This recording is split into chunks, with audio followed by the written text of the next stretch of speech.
Good afternoon mga kasungkit. Kukuha po tayo ng dahon ng ampalaya. Lutuin po natin to sa sardinas. Sarap po to. Medyo lanta na rin po kasi yung mga dahon, kaya tutuyot na po yung mga tanim.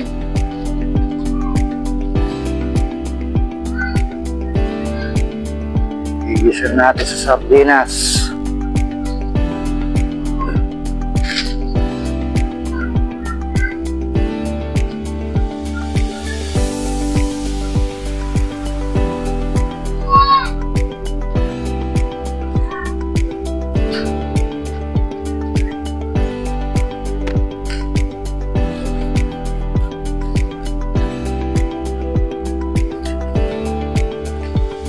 Yan, mga tanim ni Mador.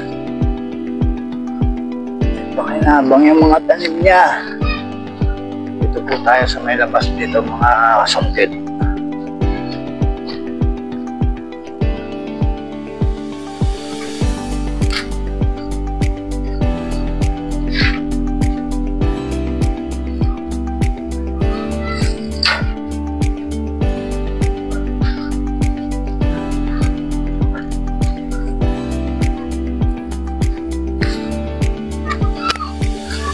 Yung dahon po niya, naninilaw na kasi. Tutuyot na mga kasungkit. Sayang naman po kung hindi natin kukunin. Yan po yung mga bunga niya, oh. Medyo dilaw na po mga kasungkit. Nagulok na.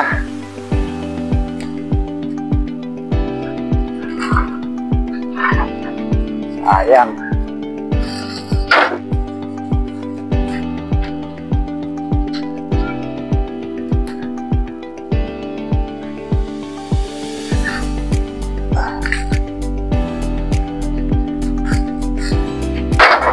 Ayan po, naglagan na po yung mga bunga. Sardinas lang po ito mga kasungkit. Talo-talo na. Makakaraos na tayo. Po, nagkabulok-bulok na po yung mga mga bunga niya. Medyo marami-rami na po itong dahon na nakuha natin na to.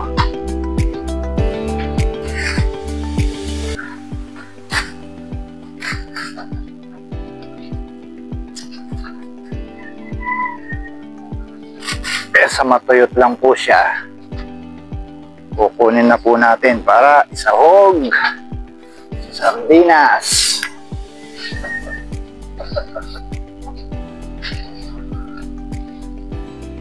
Okay mga kasungkit, marami-rami na po to, pwede na to, okay na po to. 5 minutes later.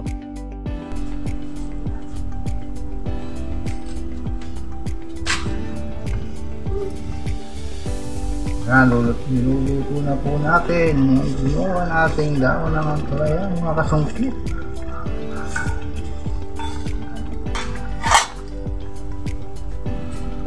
Five minutes later.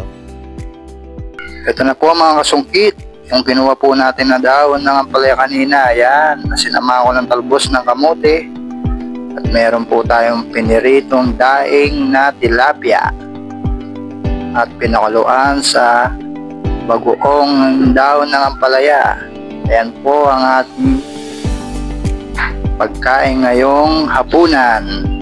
Ayan mga kasungkit, kain na po tayo mga kasungkit. Pag-comment naman po mga kasungkit kung saan po hanggang saan po nakarating ang video natin. Maraming salamat po. Thank you for watching mga kasungkit. Babu!